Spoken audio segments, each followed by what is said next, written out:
السلام علیکم۔ خبر شامل کرتے ہیں سادوکی سے، جہاں پر صحافی کے گھر سمیت ایک ہی رات میں 6 گھروں میں چوری کی واردات ہوئی۔ صحافی اور دیگر افراد جن کے گھر میں چوری ہوئی، ابھی تک ان کا صدر تھانہ کاموکی میں پرچہ درج نہیں ہو سکا۔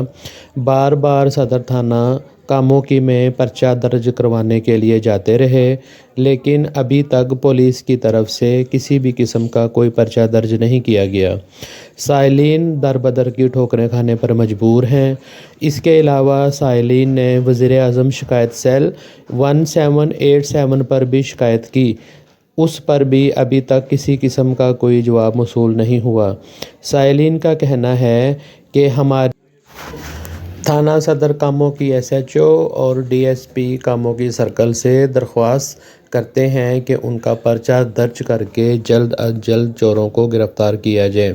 اس کے علاوہ سائلین نے اعلیٰ حکام سے اپیل بھی کی ہے کہ تھانہ صدر کاموکی میں ان کا لاکھوں روپے کا چوری کیا گیا سامان، اس کے خلاف FIR درج کروائی جائے تاکہ ان کو ان کا چوری شدہ سامان مل سکے۔